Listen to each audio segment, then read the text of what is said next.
Good morning and welcome back to the final live stream Tuesday of the Irish Whiskey Academy Deep Dives, brought to you, of course, by the Irish Whiskey Academy, Portland Cocktail Week, and the very delicious Jameson Black Barrel. My name is Joe Nicole. I am the Senior Brand Ambassador for Irish Whiskey here in the U.S., and myself and 6 other regional BAs make up this small team, and we have really enjoyed sharing our brands with you over the course of the last month. Now, we are averaging over 5,000 views per video, and I just wanted to take a sec to say thank you. It's really amazing. It means a lot to us that work on these brands, that work with Irish whiskey, and it's really cool to bring these brands to you and to see that you guys are enjoying yourselves. Now, if you just heard me say welcome back, but this is your first time, have no fear. You can go back and watch the other classes at your own leisure, and I highly recommend doing so as well. Quick recap, we have had the pleasure of talking to a lot of amazing people, from archivists to distillers to coopers and other brilliant specialists there at Irish Distillers. And here we are. We have been on this amazing journey. Kira likes to say from barley to bottle. I say grain to glass. And we've learned about our farmers and our distillation. We've learned how not just barrels, but also history itself has shaped Irish whiskey. But what's next, right? Surely there's more. And most people think of whiskey as, your minds are drawn to fields of barley and ancient barrels and beautiful copper stills and kind of romanticize these timeless traditions and this ancient lore. But today, we're going to dive into the lesser known art of blending, where the nerdy meets the noble, where the spreadsheets meet the senses, and where a great palate is not just a great cask, that makes all the difference to these finishing touches. Now, before I introduce these two, of course, like we typically do, we're going to ask you to do a few things for us, right? We would love for you to like us on Facebook. We would love for you to subscribe to the YouTube channel. And of course, if you're one of the 50 certification students, make sure you drop a comment. Make sure you put a lot of questions in there. That's how we are keeping attendance, right? Keep that chat full with all your questions. We're going to have a lovely conversation at the end. And today, we are putting the finishing touches on our whiskey knowledge. We're going to break down components, explore cask influence, and get inside the mind of someone who balances character and complexity and consistency, one blend at a time. Now, you have all met Kira McCardle. She is our esteemed tutor and, of course, our favorite teacher. And today she is joined by one of the best noses in the business. This woman is helping to shape the future of Irish whiskey as we know it. And she is the blender behind some of the most beautiful high-end Irish whiskey coming out of Middleton Distillery. Please welcome Deirdre O'Carroll. Hi, Joe. Thanks so much for that warm welcome. I'm definitely going to steal that line for future balancing spreadsheets with your senses. Definitely that's going to go in the bag. Hi, everyone else. Thank you so much for joining us this evening for us, but I believe it's morning for you. So whiskey for breakfast all around. How bad to start your day. Kira and I are coming live from the blending lab in Middleton Distillery. So if you have a look behind us, this isn't a fake screen, and each of these rectangles actually represent a live project. So Kira and I were very busy turning around bottles to make sure that people were in screen grabbing to see what's coming down the tracks for Jameson and indeed all of our other brands. I am absolutely delighted and honored to be on this whiskey journey with you. I believe you've seen everything from the history, the rise and fall of Irish whiskey, from raw materials, from maturation, and everything up until blending. So I'm very excited to get to teach you a little bit more about the art of blending. So I know there is a Q&A session at the end, but I am going to preempt some questions that I always get asked. And number one is, how did a Limerick lady from the west coast of Ireland make her way down south to get involved with the whiskey world? And I have to step back, and in Ireland you're either a Powers house or a Jameson whiskey house, and our house was always very much a Jameson whiskey house. So there was a bottle open somewhere, and we had any opportunity, any excuse, because we have a very large family.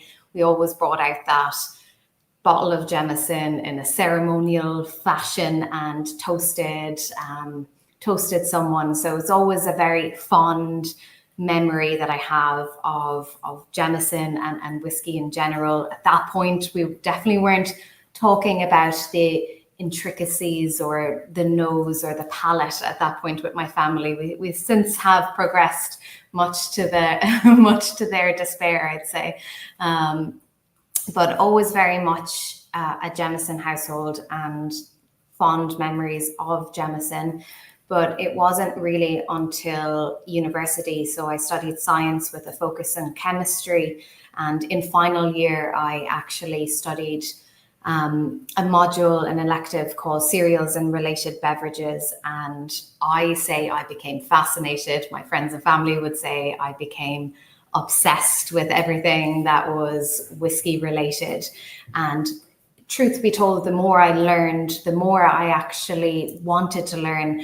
And there was so much to learn. So it was final year in university. So I was thinking what I wanted to do with myself, with my career. And fortunately for me, only 20 minutes down the road in Middleton, the iconic Middleton distillery that produced Jameson was hiring the first ever graduate distillers. So I applied and thankfully was successful. So that was back in 2012. So a long time ago now, but very much thrown in the deep end. It was a time of big expansion in Middleton Distillery. We were doubling our capacity here. So it was thrown in at the deep end, and my boss at the time would definitely agree with that. I went straight on to night shift. So I did 2 days, 2 nights, and what was involved in the column stills, which I know you learned all about with Kevin O'Gorman. And the pot stills was commissioning these, the column stills are 12-story high buildings, commissioning these with a team before it was automated. So it was manual. So it was really getting to know the nitty gritty of how distillation works. So cut my teeth in distillation, and then worked on in the pot stills, ensuring that the product that we were getting off here was consistent with the product we were making in our previous stills. So a very interesting role to start off with. I made my way and spent a year in the brew house, learning everything about fermentation, and then even spent a year in the feeds recovery element of the distillery. That time was just really precious to me because the amount of responsibility I was given at such a young age, but also just how everyone in the distillery really just shared their knowledge. There was no competition. It was all about sharing of knowledge and ensuring that we can do the best job possible. It was a really nice family atmosphere. It still is, but that's aside from absolutely loving my role. It was the people element that has made me stay. Back then, maybe a couple of years after that, I always had a grow or a love for everything that was maturation. And coming from a science background, yes, I loved the black and white element of distillation, of fermentation, but always was drawn to the magic of maturation and just that kind of, that point that you couldn't put your finger on. So I moved to the maturation side of the house, where I became a bond supervisor. So oversaw the filling and the emptying of casks and overseeing the cask coming in from America. So spent about 4 years in this area. And all the while since I started, I was on the taste panel here. So really honing in on my senses, and the distillate review panel came a bit later, but always stayed, was working on, I suppose, my olfactory senses. And then, in 2021, I was appointed blender. So joining the team that you see on the screen here, master blender Billy Lighton was the master blender at the time. He is now since retired, but is very much still involved in a lot of what we do, and thankfully only a phone call away, because there's not much he hasn't seen. So if we ever have a question, he's always eager to help. So I worked under his tutelage for a number of years. Dave McCabe had been working as a blender for 5 years previous, and Dave kindly shared all his knowledge. So, I think you're seeing the kind of common theme here, that everyone is just very open with their knowledge, and I can't say anything else. Kira and I were just discussing earlier just how I'm so lucky to work with two absolutely gentlemen. So Dave McCabe is now chief blender. I joined in 2021, so have been part of the blending role for the last 4 years. And I will say that working in all the different areas, and I'm probably one of the only people on site who has worked a serious amount of time in all of the different areas on site, that really helps me with my current role. And Brona Kelly has just joined the team in the last year, which is great. We're expanding, and so another preemptive question I'm going to ask, because often I find when I'm chatting to consumers, chatting to the public, I'll do my big spiel of what blending is, and then they'll ask, what actually is a blend? So I always start off with describing exactly what a blend is. So to a degree, all whiskies involve a marrying or a blending of cask types, obviously unless it's a single cask. So let's say Redbreast 12, for example. Even though that is not categorized as a blended whiskey, we are still mixing different cask types, or marrying different cask types together to create the expression. And then an Irish blended whiskey is defined if 2 or more styles are blended together. So I know Kevin, I'm sure, would have talked about this in detail, about blending a pot still whiskey with a grain whiskey with be it maize or be it rye or be it malt, and blending them together form what's known as an Irish blended whiskey. And then this is another question that we get. So the age statement on the bottle, what does that actually mean? And that means that's the youngest whiskey within that bottle. So a Redbreast 12 is often, the youngest whiskey is 12 years, but it can be anything up to 14 years old. If you look at Blue Spot, is a 7-year-old expression, but we actually have whiskies up to 16 years old in it. So often the age statement is indicating the youngest whiskey, but there can often be blends of other whiskies within it. And then the third preemptive question that I'm going to have for you this afternoon or this morning, I should say, is what exactly do I do? What is a blender do? And I know my father in particular asks me this question very regularly, but am I sitting in this lab and I'm nosing whiskey? Am I working at all? And the reality is I very much am. So if Dad, if you're out there watching, I should save this presentation for him. Yeah. So we, as I'm sure with all the other sections, we in Middleton Distillery manage 7 different whiskey brands. Some of them you may be familiar with. If you're not familiar with them, I definitely advise tasting them, but they're all different styles. So we have Jameson, Redbreast, Middleton Very Rare, the Spot range, inclusive of Red Spot, Yellow Spot, Blue Spot, Green Spot, and a couple of different limited editions. We've Powers, we've Method and Madness, and we've our single malt, which is Napo Castle. So one of the bread and butter of what we do as the blending team is ensuring that the flavors are consistent year on year, batch on batch in all of these brands that I just mentioned. And how we do that is via something called a sample request, which I'm going to come back to, but keep that in mind. And then another element of our role is actually, and it's extremely important, it's liaising with our cask suppliers. So we make an Irish whiskey. It's an Irish product. However, it has such a global influence. So our barley is malted here in Ireland, and we obtain the barley within Ireland. But we actually get maize from France for our Jameson grain whiskey, which is non-GMO. We get ex-bourbon barrels from America. We get ex-Oloroso sherry casks from Jerez in Spain. So yes, it is an Irish whiskey, but it has a global influence.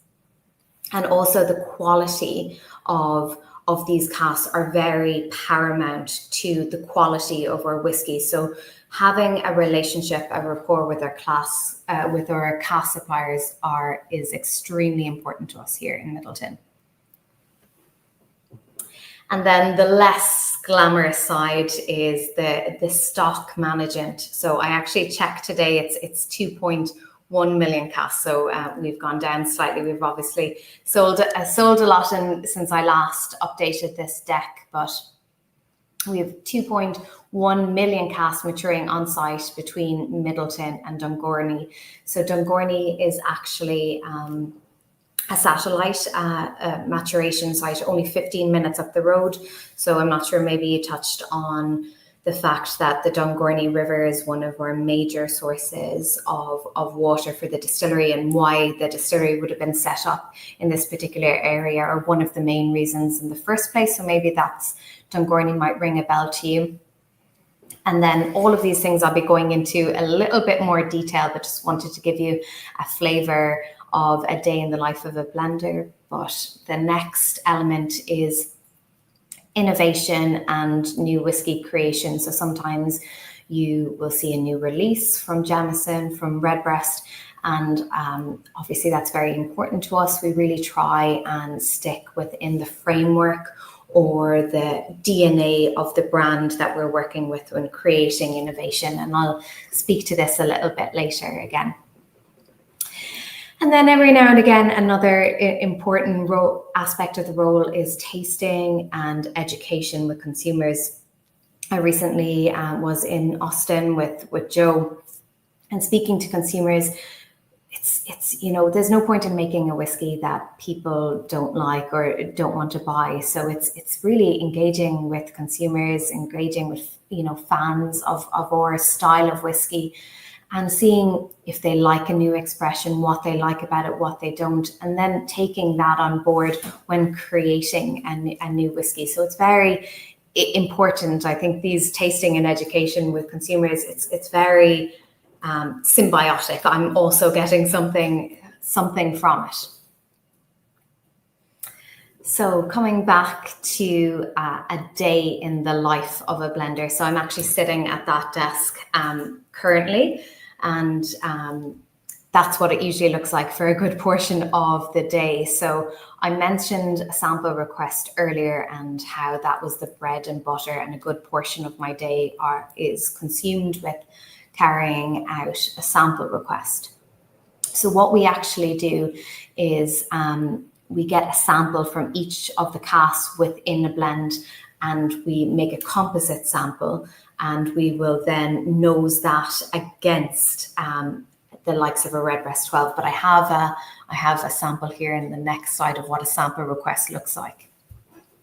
Now I know what everyone is thinking, that poor Midleton are still in the dark ages, in the 1900s, using a pen and paper. But we've tried everything from Excel, we have a lot of spirit management tools, but this honestly is the best way, because you print out the sample request, you go to your desk, and you step away from your laptop, so you can really just immerse yourself in the sample request, because ultimately we are the last point of quality.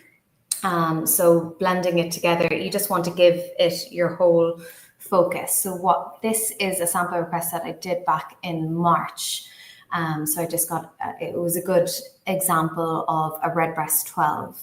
So what happens, one of our bottling plants will sends out a schedule every 2 weeks and they will come to us. So I have X'd out some of the finer details so you can't get the exact measurement of the recipe of the blend.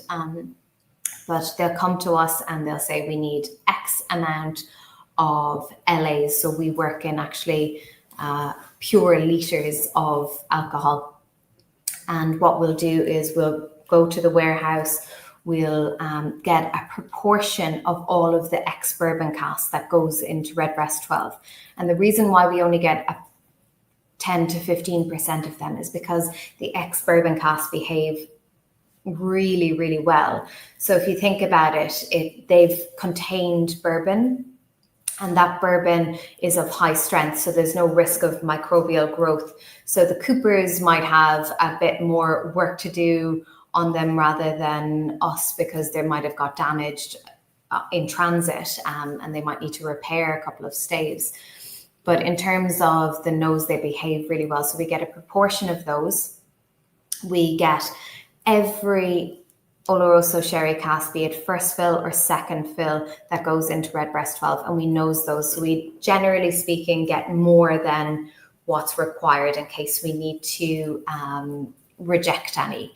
And the reasoning why is we used to have a lot of problems with Oloroso sherry cask because they used to use a sulfur candle to prevent microbial growth, especially when sending overseas. However, they've stopped doing that.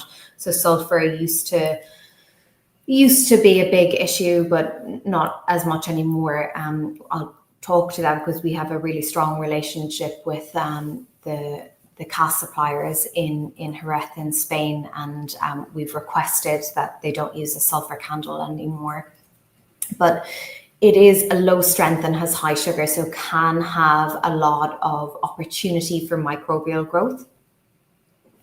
So it's important for us to nose them, when they come in prior to filling them, but nose each one individually. So I'm not sure if you can see my cursor, but the last three items on this are Oloroso sherry casks.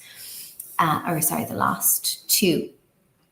And, the last three. And what we'll do is we'll sample them, we'll nose them both at 20% and at cask strength. And then we'll see, and we'll make a composite sample. So we'll mix them all together in the ratio or the recipe of Redbreast 12.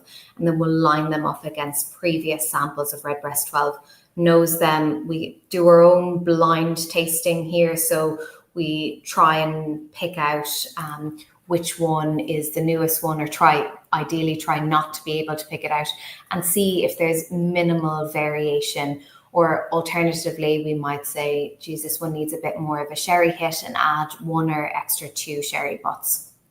So if you'll see on the second last item here, I'm not sure if you can see my cursor, but we have rejected one. So one is completely rejected off the system. That cask will not be refilled. It's sent away to be destroyed.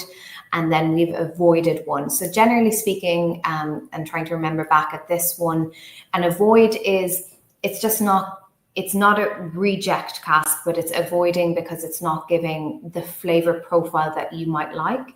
And sometimes it's a small batch of Redbreast 12. And sometimes you may need to add an extra sherry if one cask isn't performing as well as it should be. So that's why we've avoided it, but we're not rejecting it. So hopefully I haven't confused you all.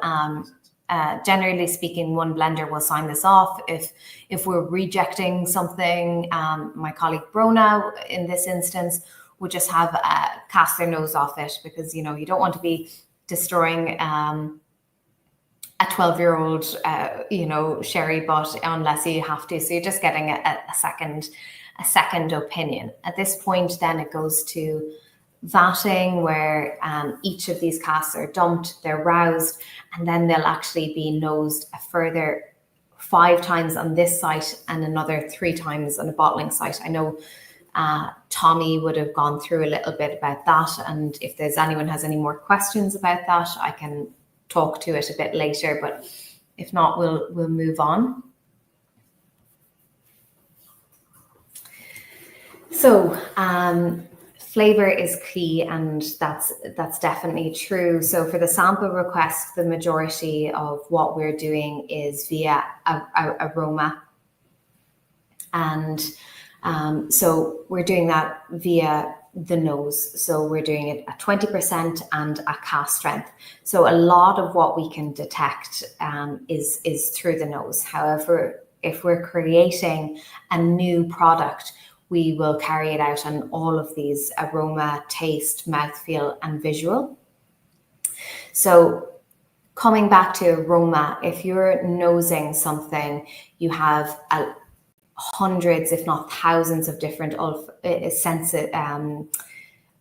flavors, whereas you've only 5 in taste that you're thinking about. So that's why we use the nose predominantly, and that will give you a good indication of what the taste is going to like. So if we're tasting something off on the nose, that if we're nosing something off on the nose, then we may go and taste it with a spittoon. But if we're thinking of taste, and especially with Irish whiskey, we're thinking of sweet, which we could be getting from the ex-bourbon cask. If we're thinking about that Redbreast 12, bitter, often European oak cask as opposed to the American Quercus alba, can be have higher tannins, so you can get that kind of astringent, almost can be in its milder form, can be like a dark chocolate, just quite drying. So sometimes you may need to blend that if a whole parcel has that little bitter note in it.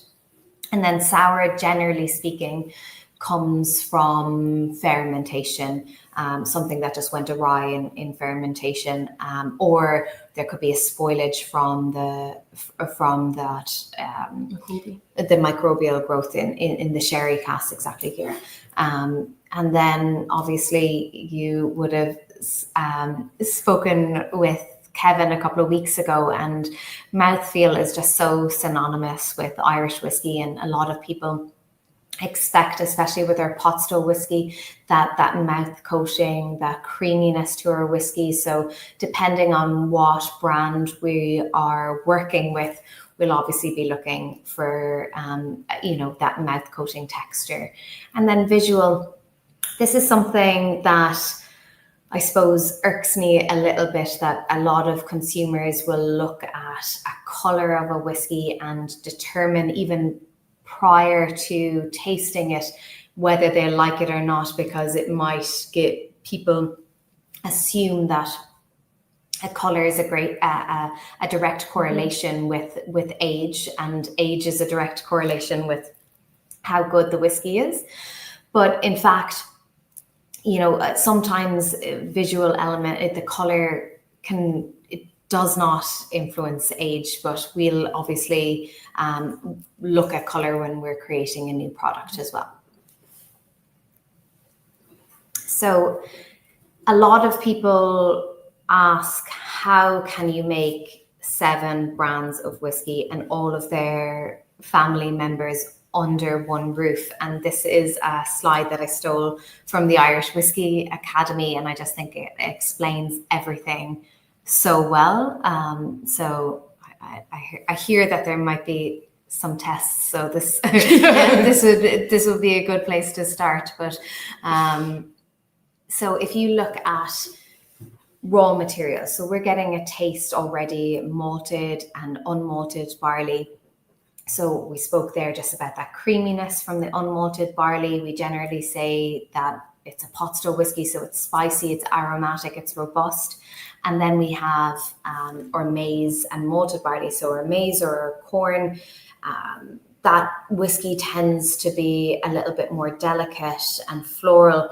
And then malted barley, in from my perspective anyway, I don't know if everyone always agrees with me, and especially the malt on site here can often be a bit briny and has a tiny hint of like lime zest and peanuts, and that's what I personally get. Flavor is everyone's personal journey.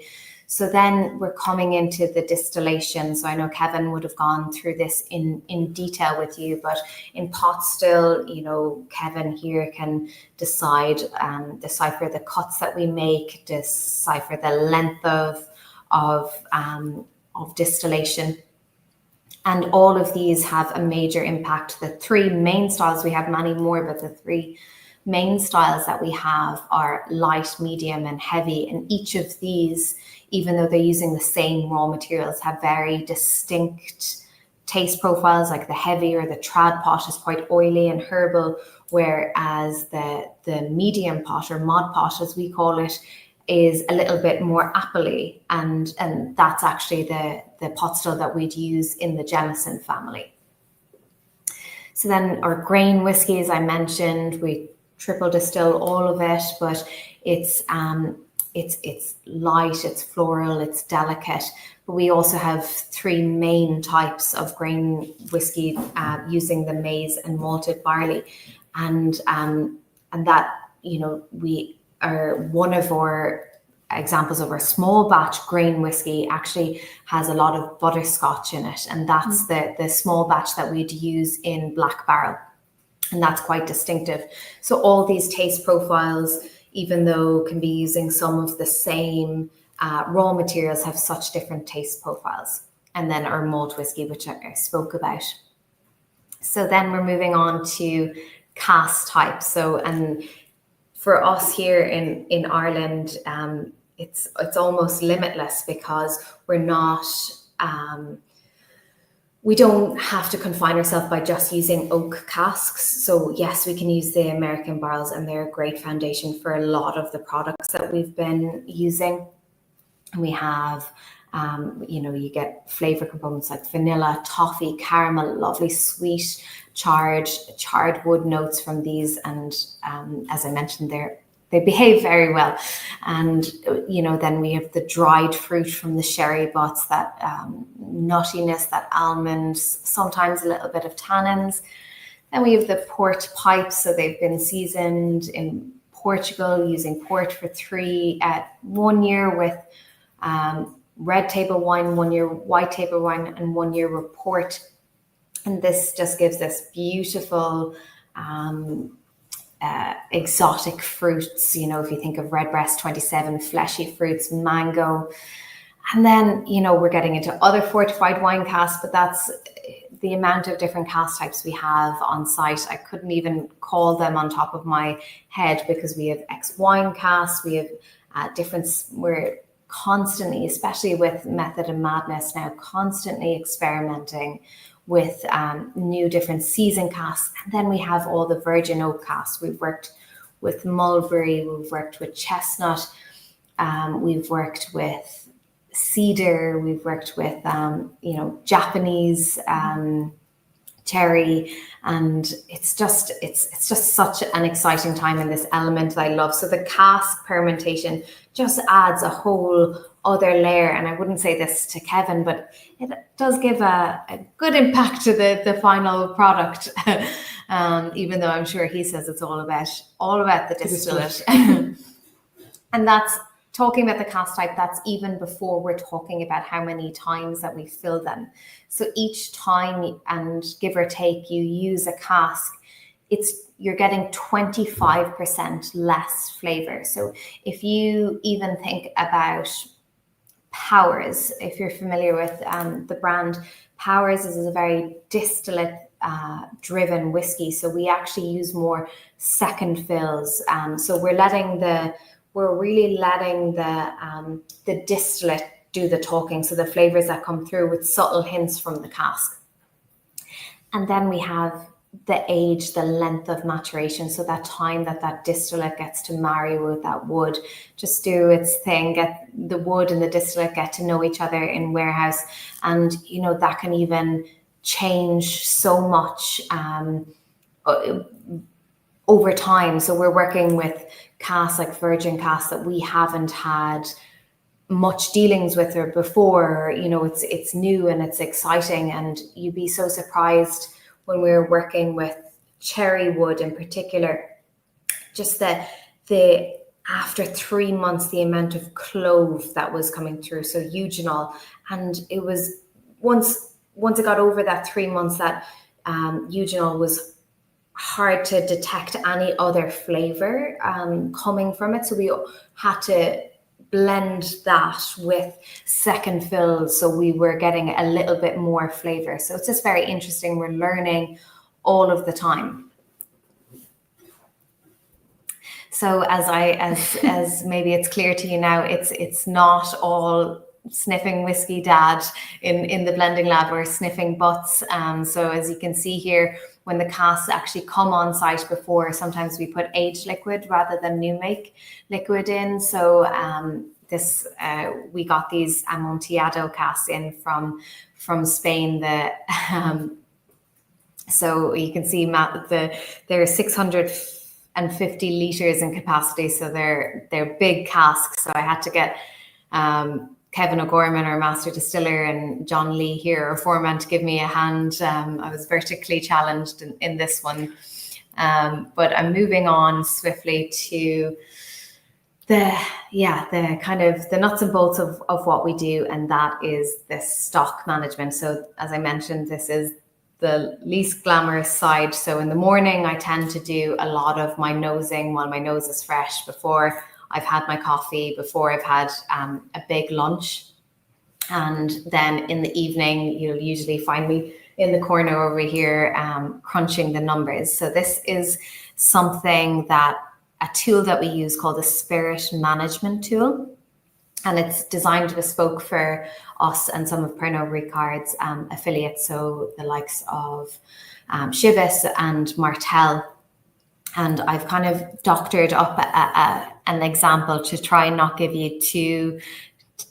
all our trade secrets away. And but here in the top left-hand quadrant, you can see this is the demand of pot still for the next 35 years. And I actually forgot to mention, we work out to 2065. So a lot of people get a bit of a shock when they hear that. So we work 40 years in advance. So if you're thinking of Redbreast 27, for an example, yes, it's a 27-year-old whiskey. However, we need 3 years prior to season. The port alone have to allow for 6 months to travel overseas to us here in Middleton. So we're working even on that, and it's more often than not just 27 years old whiskey that we're using, older whiskey. So we could be working out to 33 years old, forecasting that for in 33 years old having enough Redbreast 27 stock. So coming back to this particular slide, and I hope I haven't lost any of you. This is hopefully the part where it clicks or people switch off. But the top left-hand quadrant is just the amount of pot still whiskey that we need to make, not depicting any style, up until 2035. So you can see in 2019 here that we've started to deplete a lot of that stock. So 2019 stock, that's primarily the pot still, would have been almost halved for the likes of Jameson. And if you move over to the top right-hand quadrant, you'll see here in 2020. So we're saying the demand per sales per year. So you can see in the blue, the key at the top, the blue means that all of that in blue will be used up in 2020. And if you're thinking, 5 years old whiskey, that's coming into 6-year-old whiskey, that is used for the likes of Jameson. And then we have the 2032, and if you're looking at the 2020 column again, so 2032 you'll see is actually a 12-year-old whiskey. So that pot still will be used for the likes of any of our 12-year-old components. So yellow spot, Redbreast, Powers Johns, Lanes. We're using a lot of that pot still, and then the rest would be used for other brands with age statements, or we're keeping a tiny buffer back for the future. The bottom left-hand quadrant is cask quality, and this is actually something that we don't use our spirit management tool for. We use another tool, so this is more for the likes of Chivas and Martell. And then the bottom right-hand quadrant is the demand per cask. So, how to split the pot still. So we give a directive to where I used to work in the bond of fill X amount into ex-bourbon cask, fill X amount into Oloroso sherry cask, and that is to work out 40 years in advance. So sometimes it's crystal ball stuff. We're constantly adjusting our sales, but this is something that we just have to keep monitoring, keep adjusting, and definitely the least glamorous side of whiskey, and the side that I call Billy and Dave the most about, because I'm still learning every day about it. So I mentioned earlier just how important the relationship and the rapport is with cask suppliers. So once a year we try and visit, or I haven't been in a couple of years, but we try at least one of us in the blending team visit Antonio Paez cooperage in Spain. So here I am at the top in their winery. So they create the sherry for us. It's seasoned in their beautiful sherry butts. Here's Isaac and Antonio in the bottom left of the screen, and it's a family-run business. We've been working with them for 4 decades, and I think it's very clear to them how important the quality of their cask, of their sherry, is to the quality of our whiskey. So they're almost as proud as the whiskey as we are, and equally we're almost as proud as the sherry that they are, and going and speaking to them in person and having regular catch-ups with them, we have an opportunity. So if you look to the right hand of the screen, this was a Pedro Jimenez cask. So when we were over there, we tasted, and the dark, rich color, it's edible. You can pour it over ice cream. In fact, we did when we were out at a restaurant, but this particular one, because of that relationship that we have with them, they give us first refusal of these incredible casks. And we already know about how great whiskey interacts with, fortified wine casks. And once we tasted this, we were sold, and it was a match made in heaven. But I can't stress enough how important creating that relationship with our cask suppliers worldwide is, with the quality of our final product. Now, I don't want to race through the last slide, but I want to make sure that we have enough time for questions and answers. I definitely have the gift of the gab chatting away to myself here, but obviously innovation is a big part of our role, and I spoke to it there a little bit, just about having free reign with wood types, but it's very important to us to focus on the DNA of the brand. So if you look at Jameson, when we were creating Jameson Triple, we really looked at the foundation of what Jameson is, and that is a blended whiskey since the 1960s. So it uses grain and pot still whiskey matured in ex-bourbon and Oloroso sherry casks. And then we actually had been working with sweet chestnut casks in Method and Madness brand from the micro distillery. Became really familiar with them over a decade of what they give, of how long they need to be matured for, and started to layer those in. But what's, those chocolate, those hazelnut notes of of these chestnut casks with Jameson was just a match made in heaven. but it's really important to stick within the guardrails that is Jameson, that, you know, or Jameson consumers know and love. And then with Redbreast PX, I spoke a little bit about that with the Cask suppliers, just how, you know, we're sticking with fortified wine as or innovation and trialing new types, and whether it be a finishing or an inclusion. So it's just, if I had to reiterate anything about innovation, it's about sticking within the guardrails of the brand itself. These brands have been established for a very long time, and it's being respectful of the history and the heritage. And yeah, so I think that brings it nicely to sum it up for my portion of this. But for me, blending is just the perfect intersection between tradition and craft and science. So we had the tradition for 200 years of distilling, of that knowledge that we've passed down, of the science where, you know, this is what happens if you heat a fermentation vessel. You'll get, you know, sour notes that will carry through right through to maturation, even 12 plus years onwards. And then it's just that magic of art that, you know, even for the likes of Billy Lighton, he could be here for in excess of 40 years, but the reality is he's probably still getting surprised because, you know, sometimes you just can't explain what happens in the magic of warehouse. So Ciara, do you want to? I've absolutely no idea how I'm going to follow on from that.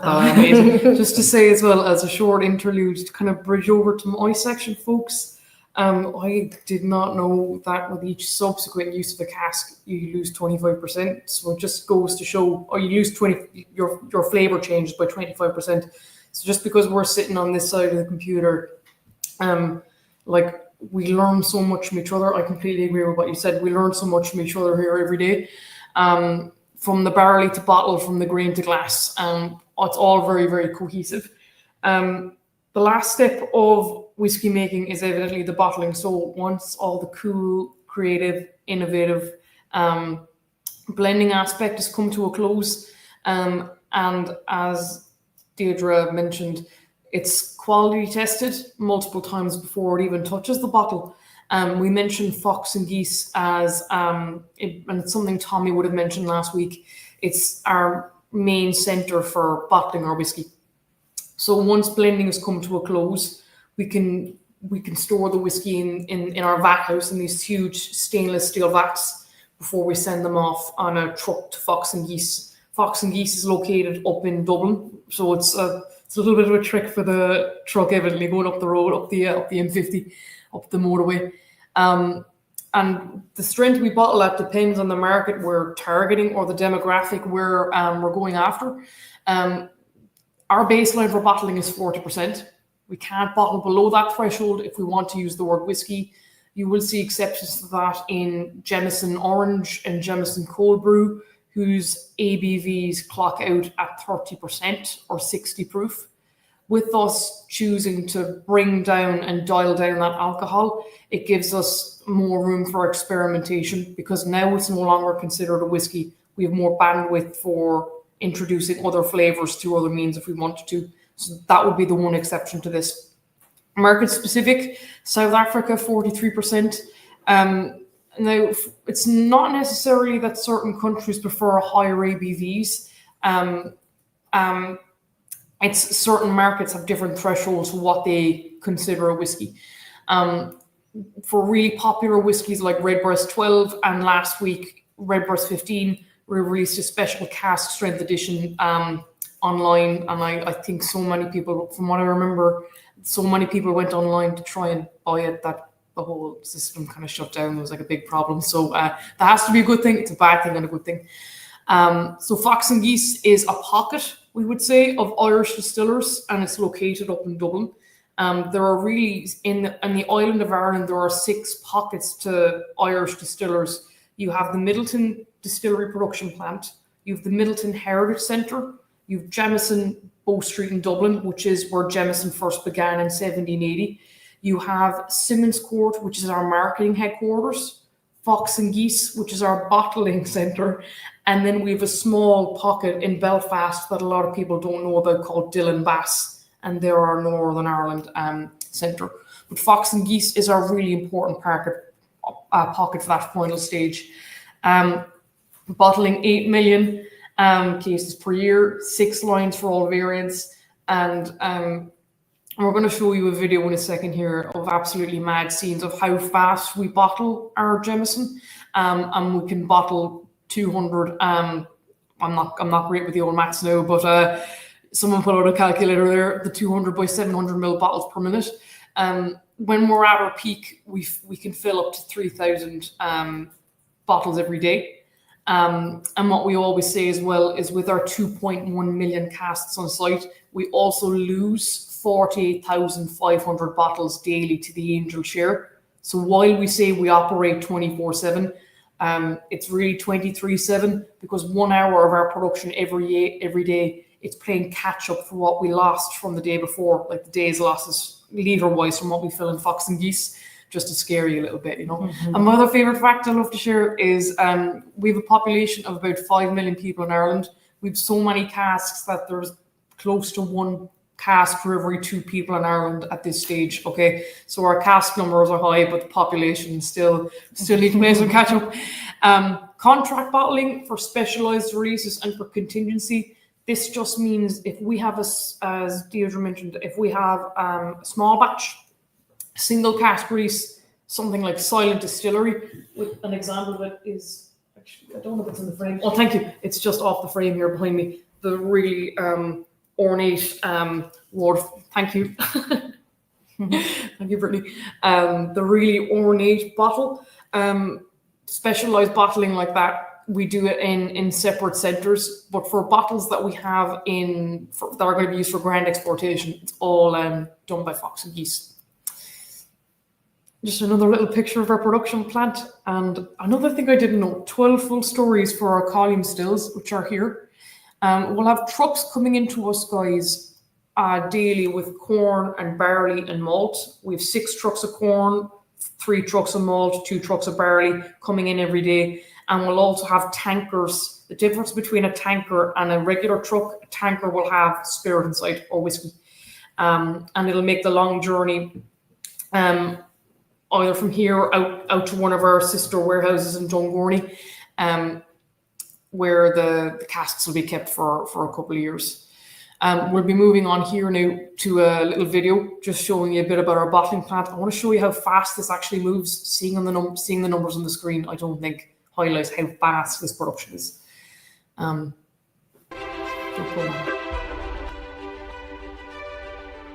Nice happy music for an energizing production. The Jameson blend as we know it has existed since 1968, and Power's gold label came 8 months before in 1967. So the bottling and the image we know of the green bottle has existed for the last 60 odd years.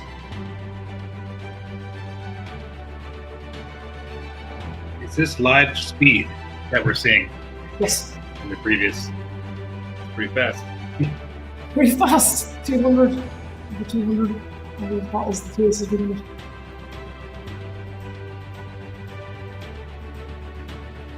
Naturally, Jameson Original, Jameson Irish Whiskey makes up a huge bulk of what we sell. It is the world's biggest selling Irish whiskey. We hit a huge milestone back in 2022. We sold over 10 million cases. A case for us is 9 litres, which again with the old maths, my old maths price, 12 bottles. 12 bottles. Thank you. Just had to get the blender's solidification on that. Just to show you how fast this actually moves, guys. It's bottled. The young stage will be placed on the bottle. It's always indicative of the floor, never the ceiling. It'll tell you whether it's pot still or malt or grain whiskey. If it's Method Madness, the intricacies of the cask experimentation. If it's acacia, French acacia, chestnut. So it's really, really cool. Now, I was only just dipping in there for 2 slides to say hi, but again, just to show you our range today that Deirdre, Dave, Billy, and Brona oversee. So much pressure. I just can't imagine the amount of, like, it's good pressure in the sense that you learn loads and you get to nose lots of whiskey, but we now have we've 7 brands in our portfolio: Jameson, Redbreast, Powers, Spot, Middleton, Method and Madness, and the Pogue. And just to be able to oversee everything, knows the samples, both the small batch and grand scale, is just truly amazing. And thank you. And I'm sure we'll have lots of questions. You guys are great, and they're very cleverly placed. So poor Deirdre's going to be put back in the firing line now. I'm joking. If you're anything about bottling, please feel free to ask me, but I know most of them will be about blending. So thank you very much from all of us here. Thank you. There's even more than that picture you just saw there too, folks. There's a lot of really cool one-offs with our Gold Spot and Green Spot Wine Geese series and other one-offs that they do around the world. So they are hard at work. We appreciate all that work, Deirdre. Thanks for putting delicious these bottles for us.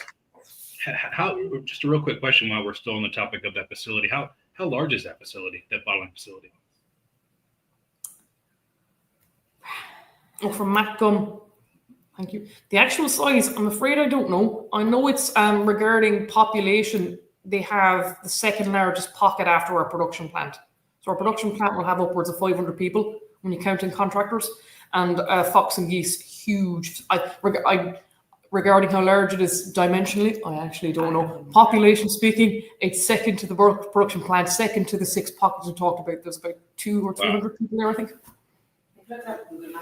Oh, we just have our tech engineer in the background doing some investigation on that, Matt. Oh, perfect. All right, well, I'm gonna get into a couple questions. This is the fun part, right? Everyone gets to ask the blender, ask the specialist. This first question is coming from a guy named Joe Arakawa. Apologies if I said your last name. Is it from my dad asking? Is your dad called Joe? No. This is coming from your dad. Deirdre, what do you actually do there? Yeah. Stop pretending you were working. Yeah. Joe asks, does the formula evolve if you all like a newer blend better? Does the baseline change? That is a great question, Joe. And the formula doesn't necessarily evolve, but we are trying to work to like 95% variation, just because the raw materials, so if you're thinking of the barley, the malt, each year could be different. If you're thinking of the wood by nature, how it grows, where it's grown can have different flavor profiles. Mm-hmm. So our main focus is to try and keep the blend consistent to what consumers know and love. And then if you want a newer blend, you can tend to use that in a newer product, if that makes sense. But generally speaking, the flavor can change, but we're not trying to make it change. It's just because of the nature of the whiskey production. Right. Okay. I actually have a follow-up question personally, not in this chat to that, but I've talked to Dave McCabe. For those of you that don't know him, he's the chief blender. And I've asked him about like the percentages of the barrels in the bottle. And he always had a really cool analogy that was the ex-bourbon barrels are the foundation of the house, and the ex-sherry barrels are the interior decoration. And I guess to that first question, does that percentage change sometimes? Is Redbreast 12, maybe this batch is going to be 55% ex-bourbon because that's the flavor we fell on, and maybe the next time around it takes a little bit more ex-bourbon versus ex-sherry based on the barrels. You hit the nail on the head there. If you go back to the sample request that was in the slide, if that sherry cask that I actually avoided, it wasn't giving that same flavor of sherry that you expected. So either you could include that and include another one, which would bring the flavor of sherry up, but you're ultimately just trying to balance again that foundation and and the interior design within that. But often we have the autonomy to add more bourbon casks if we don't think that particular parcel of cask were quite sweet, or what we expected to get from a bourbon cask or a sherry cask, if that makes sense. That's such a good analogy, by the way. That's something I'm stealing and just writing it down in my imagination. You told me that I've said it every time. Okay. And this next question is from Daniela. And to preface this question, I've heard rumors of all kinds of personal rituals from master blenders not wearing cologne, or not using fragrant shampoo, or not putting spicy hot sauce on their food. But do you have any personal rituals to keep your olfactory system tip-top shape, like some of those I've heard about? And it definitely varies within the blending team, but I start work at 7:30. So I try and do the bulk of my nosing before I've had a coffee, before, before 10 a.m. Sometimes I eat breakfast quite late. So I try and do the bulk of my nosing in the morning. It's definitely when I'm freshest. Before I've had a lot of food, I tend to not wear perfume during the day. It's quite enclosed with only one small window, so we all kind of follow that rule. And then other than that, I try just on a daily basis be very curious about smells in general. When I walk into a new room, I'll try and just take a deep breath, and I love testing myself at home. I have kits, but I love it with just spices. I'm big into cooking, so I'll often just put my hand into my spice rack and nose it and just try and test myself with that. But we also then have an official mode of testing, which is where we use Jameson at 20%, and we'll actually spike that with flavors. And that flavor, it's from a company called Flavor Active. So they'll send them to us blind. So as part of the taste panel, what we'll do is we have a whole host of different flavors. A Jameson at 20% will be spiked blind with an artificial flavor, and we'll nose them and have a test, send off the results, and they'll send it back to you. So we're always trying to keep our nose in the game, but also it's very important to kind of sing off the same hymn sheet. So I know, working with Dave, that you mentioned that sometimes if he's getting bitter almond, it's what I perceive as cherries. So we're kind of we're trying to speak a same language when it comes to some of our of our casks, because I think taste, and especially nose, is very subjective. So hopefully that answers your question, Daniela. Yeah, I'm going to skip down to another question about this and when you're nosing. Maggie had a question last class that we saved for this class, and she was asking about what happens when people get sick. Maybe a couple of you have the flu, or for instance, maybe you're having a kid, and everything can kind of mess with your senses. She just wanted to see if you could speak to that a little bit. Yeah, so definitely. So I'm expecting at the moment, Maggie, so definitely my senses are heightened. And people ask me, is that a good thing? But it's probably not, because I'm smelling something and I'm like, I can't bear the smell of that, where it might be just it's a super perk, but it's a baseline for someone else. So it's not very indicative of the whole population, but definitely get some things that are a little bit more acute. Yes, we have a whole taste panel, and I think if you're sick and have a blocked nose, I have a toddler at home, so I'm picking up everything from her, and more often than not in the winter months I'll have a blocked nose. So you just need to bow out for that, for that day. But we have a whole taste panel, and we have 3 blenders on site every day, so someone else can take the baton that day.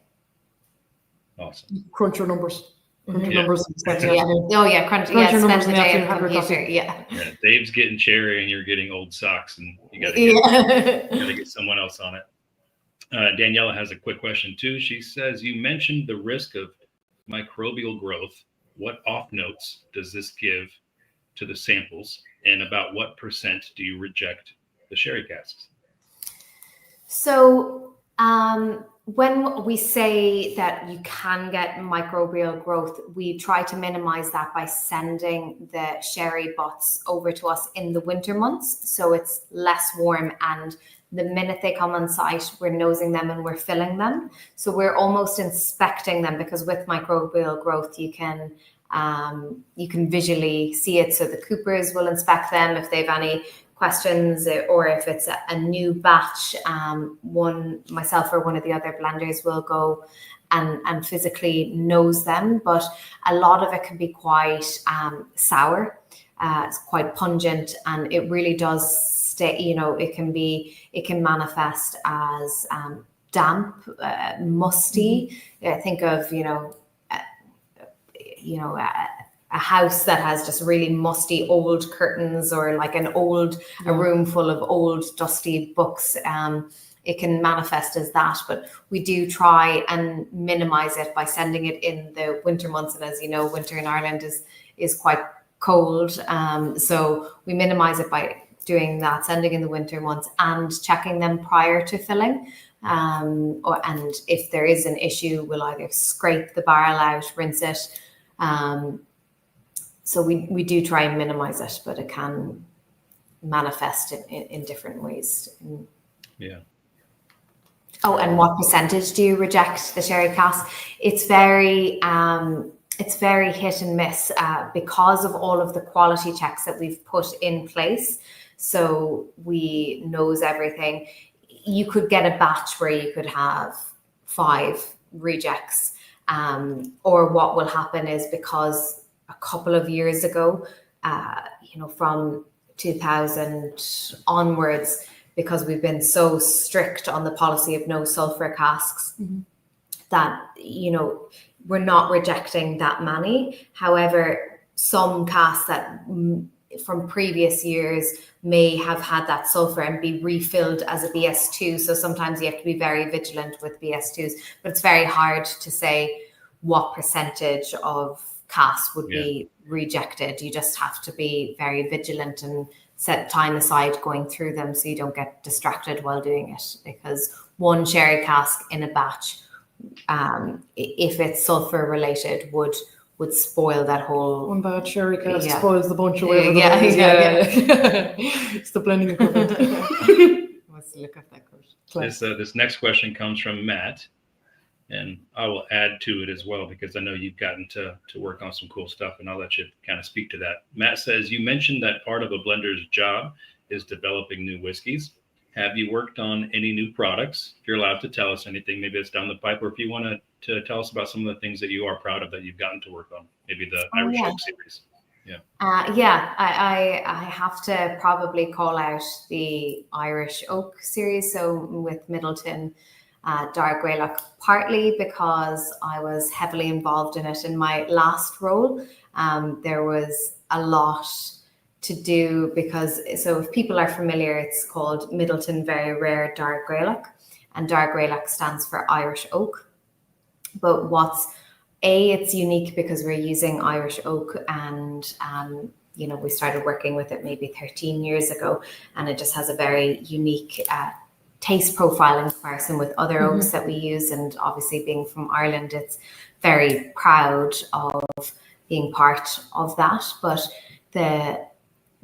in my previous role, what's unique about it is we've actually separated each tree by so we know how many barrels come from each tree, and we've numbered each barrel versus the tree, so we can see subtle flavor differences between the tree and the barrel. So it's a very unique experiment where we put the same product. So we put this bespoke single pot still Middleton Very Rare blend into each barrel, which has come from a certain tree in the forest with different elevation and has very subtle differences, but sometimes the differences can be quite distinct between each tree within the forest. I think, Matt, you're trying to get me to say tree a lot. The foliage. So it was a very obviously, it was great to work with Irish oak. It was great to see the amount of work it was to keep the trees separate, so each barrel can be traced back to a tree, and then just seeing as a blender now, seeing the differences between each tree within a parcel. So it just shows and that's exactly what we're doing with all these sample requests, of trying to create a consistent product, even when you know that the nature of wood is quite different. Yeah. Thank you, Matt. I'm not sure if you've gotten to try that one, but sidebar me and I'll bring one to Portland Cocktail Week so you can try it. It's one of my favorites. Mm-hmm. Matt has a follow-up question. Do you utilize any sort of automation to assist in these forecast models? So we use our spirit management tool. So that really does help. And we use our SMP, which the automation, I suppose, is putting all the details of the cask from the minute it's filled in the distillery, in the vat house. When it's filled, all the details are there, so we can plug that details into our system. So then we can do a calculation of how much angel share is lost for the likes of these sample requests. But in terms of forecast models, we can, because we have entered in all of the information for its lifespan, we can kind of use that to help with the forecast models. The only thing I would caveat is when we're saying, we use 2% the angels per year, that's the reality could be very different. The cask could have leaked, we could have had a 40-year-old whiskey and we could think that it's, has a certain amount of liquid in it, and we look at it, it could be less. So everything that we use with these forecast models is a pinch of salt. Yeah. This last question from our listeners and our viewers comes from Gustavo Rodriguez, who is actually our brand ambassador down in Miami. What's up, Gustavo? He says, how do you measure the percentage of flavor? Is that in relation to the loss of 25% of flavor from using first fill and second fill and third fill cask? I'd probably like to caveat. Or Yes, also could be the negative. Oh, yeah. So I think basically I did a diploma, and I know in distillation, and that was a fact that I got from the diploma in distillation with the Institute of Brewing and Distilling. But in the reality, it's not 25% exactly. So I should have maybe caveated that when I said it. It's a rough figure of you're losing that impact of flavor and color. So it's just a guideline that we use, but it's not 100% accurate. It's just more of a guideline that we'd use when we're creating or talking about it. Awesome. I have two questions for you, not to put you on the spot, but before we say goodbye to you. First one is, no budget, no limits. Do you have a dream blend that you would do if you could do whatever you want? No budget, no limits. I know some of those barrels and certain trees that get very, very expensive. Is there anything you would love to play with if money wasn't an issue?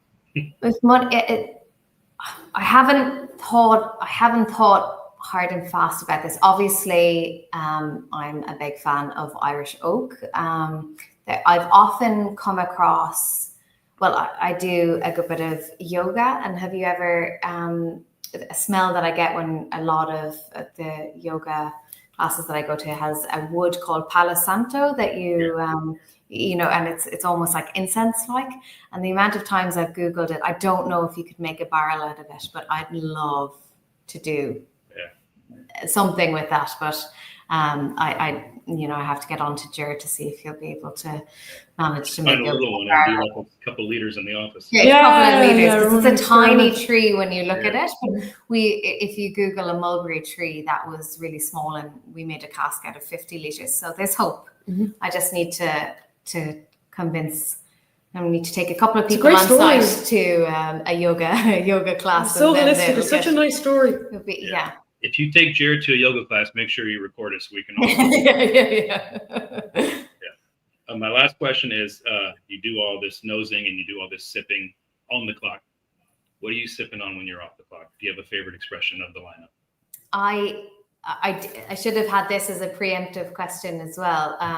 It's a question that I get asked a lot, and I feel like the best way to answer it is what I have open right now. So I tend to, in the summer months, and look, I'm expecting a baby now, so I haven't had whiskey in a while, but the last bottle I had open was a yellow spot. So I like the sweetness, especially in summertime. It's a nice whiskey in summer, but yeah, I have a personal connection with all whiskey, so it's hard to picking a favorite child. It's like picking a favorite child. Yeah. And there's so many of them, so I many. agree. It's hard to pick. I feel like I end up grabbing Redbreast 12 cask strength more often than the others, but I do like them all. Well, this Method Madness Amberana, Redbreast PX, and Redbreast 12. Yeah, those are fantastic. Yep. Well, that's it. You did a great job. You put a nice little bow on top of this whole experience, and now everyone knows everything about Irish whiskey, right? You guys are all experts. Yeah, all experts. And that's all thanks to you guys. Of course, there's one more. Thank you all for your engagement and your thoughtful questions, and Joe for facilitating, and Kira. I definitely learned about our bottling plants and our tech support, Kelly, in the background. Yeah. Always working hard with her vest on. Yeah. She just wears it all the time, even if it doesn't matter where she's at. It's her jacket. Yeah. Well, thank you, Deirdre, and thank you, Kira. We'll see you again tomorrow, of course. Thanks, guys. Thanks, Kelly. Thank you, Jameson Black Barrel. Thank you, Portland Cocktail Week and Lush Life. This is the last public class of this particular cohort. Special thank you to the 50 of you in the cohort for staying with us for this whole month and learning all you can about this. You are one test away and one final exam away from being experts yourself. You can throw that little title in your emails moving forward if you want to. Tomorrow, we, of course, will have a blending deep dive a little bit further. And don't forget, if you didn't do your test from last week yet, it is due tonight at midnight. Just a quick little reminder. And of course, if you've enjoyed this class, for those of you that are tuning into the public class, please hit the like button. Please hit the love buttons, and everywhere you can show us love and comments, do so. If you want to see more Portland Cocktail Week classes like this, featuring other brands or other expressions, make sure you tune in, because they're always cooking up something cool. And you can check them out at their Facebook page. You can check them out at their YouTube page. Of course, Instagram is where a lot of us are these days. You can check us out on Instagram, Lush Life Productions, PDXCW. You can find out what's coming up next there. Stay tuned into them and definitely give that a follow. If you just want to see more information on Jameson, there's two different Instagrams there, the US one and then the international one. And of course, I'm on Instagram too, at MakeDramSure. If you want to keep the whiskey talk going, I'm always happy to recommend you some of my favorite books or some other things to continue this whiskey curiosity, if you will. But thanks for tuning in. And until we see each other again, it has been a pleasure. And have a great summer. And stay curious. And we'll see you later. Slán. Slán. Thanks, guys.